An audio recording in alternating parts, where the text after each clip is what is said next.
Hey guys, welcome back to my channel. I hope you're doing okay. Today we are going to be making banana bread. Yeah, look at that. Moist, fluffy banana bread. Honestly, the best thing I've probably made. Anyways, so the things you want to start with are just some very, very ripe bananas. As you can see, mine have been on the counter for quite a bit of time. So if you have some bananas that are browning and you're like, I really don't want to eat brown bananas, this is what you do. So we are going to take 1 stick of butter or half a cup of butter and place it into our bowl, and we're going to microwave that for about a minute until everything is melted. Not softened, not straight out of the freezer fridge, completely melted like that, okay? To the butter, we are going to add 2 to 3 bananas. This is up to you. You can even add 4 and just double the entire recipe. Or just have like max banana intake, whatever you want. I usually do 2 to 3 per banana recipe, and if I want to do more, I just double it. Or quadruple or triple. I completely skip triple, but quadruple, triple the recipe. Whatever you want to do that day, do it. It's banana bread. It's not that big of a deal. I realized that my bowl was just a tiny bit small, so I just dumped it into a bigger bowl, and we're going to want to mash up all of our bananas and mix it up. I used a potato masher because it was faster. That's it. It was just faster. It got the job done faster. And you're going to want to make sure everything is combined, and then when that's done and it's a little bit cooler, you're going to want to add 2 eggs. And then, in addition to that, okay, this is weird. About a tablespoon of syrup, maybe a teaspoon, just in there, somewhere in there, of syrup. I was out of vanilla, so if you don't have vanilla, use maple or, like, I don't know, artificial syrup. I'm pretty sure I read it a while back that you can use that, but it also adds, like, a little bit of sweetness. It's whatever. It's just so you have something to add that has that kind of flavor region, whatever. I don't know what I'm talking about. Anyways, into another bowl we are going to combine all of our dry ingredients, which I'm just going to go down the list. We are going to mix together 2 cups of all-purpose flour, 1 cup of granulated sugar, 1 teaspoon of baking soda, half a teaspoon of salt, and half a teaspoon of cinnamon. And then you're just going to want to mix that up until everything is combined. And then when that's combined, you're going to want to take your banana mixture and just plop it right into the dry ingredients. Scrape out everything left in the bowl. And then we're just going to mix that up.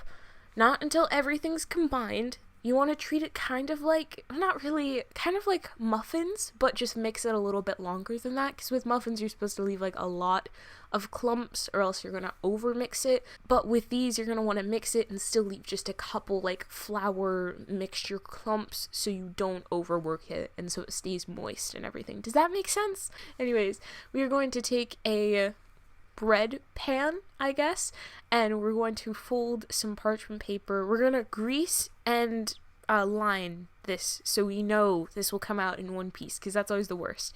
Anyways, we're gonna line it with some parchment paper. I'm going to make it so there are little folds at the end, so then we could just pick it right up. It's pretty sick. I recommend you do it so you don't have to flip it over. All you have to do is just grab the ends and lift it up, and it's good. And then we're just going to spray the pan with a good bit of spray. This is all just precaution, so nothing sticks, okay? And then we're also going to spray the parchment paper, because I don't trust anything anymore. Now we are going to put our batter into the little pan that we just prepared. So you can still see little bits of flour.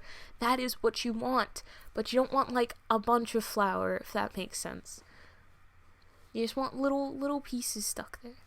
And then that's it, and we're going to put this into the oven for about 5 to 8 minutes, then we're going to take it out. I don't know why I did that this time, but it worked, so I'm adding it to my routine when I make banana bread, because now we're going to add our walnuts on top. I was supposed to mix these in, but I'm always scared to mix in, like, chocolate chips or walnuts when it comes to this banana bread recipe because I don't want to overwork it, so I just added it to the top.